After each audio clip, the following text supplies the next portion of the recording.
I didn't think my first video would be Dungeons and Dragons, but, well, here we go. Wait, don't just leave just yet. You do not have to know Dungeons and Dragons in order to appreciate the stupidity. Now, I've been playing Dungeons and Dragons for about 6 to 7 years, and I've never royally messed up like this before. Oh, Dingo, don't beat yourself up. Everybody messes up in D&D. Isn't that kind of like the point of the game? Everybody TPKs their team eventually. I mean, stray fireball gets out of your hand. One of your teammates has something explosive on their back. And boom! New campaign. No, but you don't understand. I TPK'd the universe. Just a little bit of background. This was a 3.5 campaign done by my boyfriend Felix, and there were about 5 players. At the time, there was only 3 of us, because the other 2 were sick. My character was a level 6 wild mage, named Sips. The thing about a wild mage is that they can cast magic, but they have a percentile where their magic can go wild, where it can really mess up everything. You want to cast create water? Well, how about snakes? Or you want to cast light? Well, how about a dire bear?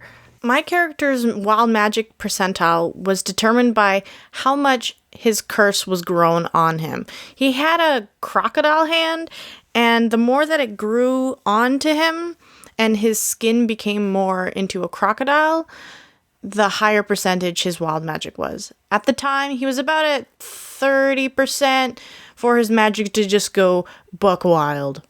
The session started normally like all sessions, where we were trying to get to another town, and this town particularly was in the swamps, and it was called Alchemist Quarry.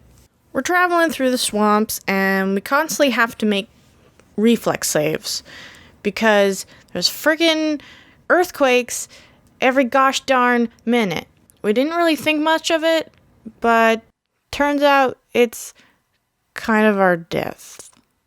Foreshadowing.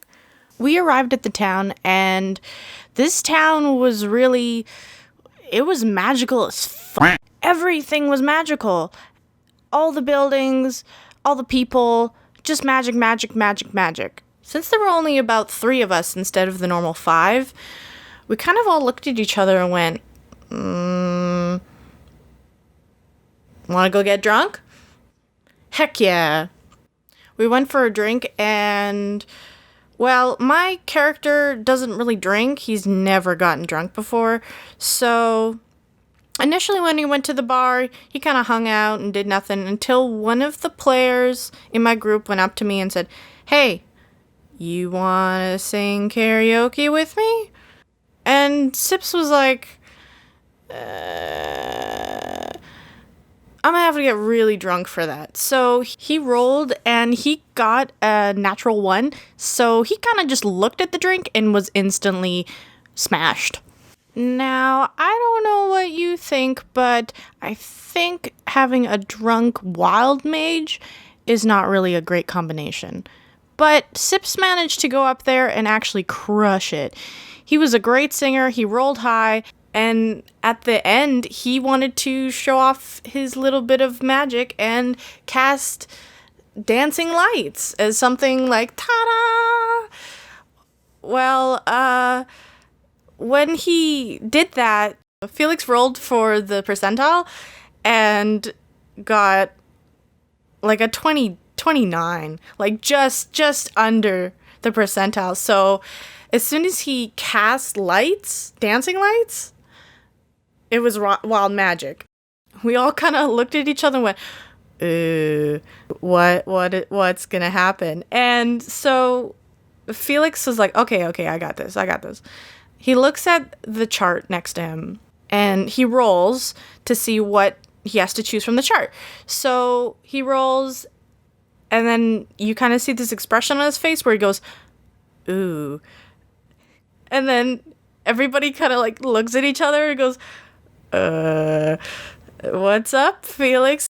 with this blank stare into nothingness. He goes, when you cast dancing lights, you feel the energy leave your hand, and then you feel nothing after. As you have now created a 700-foot radius of permanent dead magic. As in, no magic can exist in this space. Ever. We're in a city that is all magic. Everything's magic. The drinks are magic. Food's magic.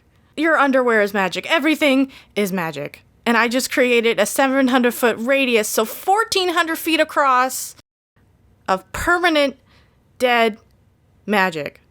Sips kind of like stands there, and first of all, he's drunk, so he doesn't really realize what just happened. But the player next to me definitely knows what just happened. Everybody in the bar just starts to freak out. The guards go into a panic. They see what I just did, and they just charge at me. In which the player next to me grabs me and says, "Oh, we gotta go." We run down the alley being chased by these pretty pissed off guards and pretty pissed off civilians. And my character's like, what's everybody so mad about? We see a building that we can climb up and hide from everyone. We get up and we somehow manage to avoid the guards and the angry mob of magic users. Well, prior magic users. And there comes over this false sense of security, that everything's fine. And we're on top of this building, and it's like, oh, thank God we lost them. Probably not a great idea to create a 700-foot radius of permanent dead magic. But you see, that wasn't the problem. Because the problem was really when I heard Felix go, how big was that permanent dead magic zone? And I kind of like turn to him and say, like 700 feet radius, so 1,400 feet across. And he just has this horrified look on his face. You can just see the numbers floating in front of his head as he's trying to calculate something. He turns and goes through his notes frantically, looking for something. And then you just hear a, oh no, oh no, in which the entire group goes, what? What is it? And then we feel a rumble underneath us. The same rumbles we've been feeling all throughout the campaign, these little earthquakes that I was complaining about. Yeah, so we turn and we see this creature bursting out of the ground and rising up. And you know what it is? For any of you kids at home that may know, it's a motherfucking Tarrasque. And for any of you kids who don't know what a Tarrasque is at home, this thing is 50 feet tall, 70 feet long, and weighs 130 tons. This is the scariest creature in D&D. It eats worlds for fun.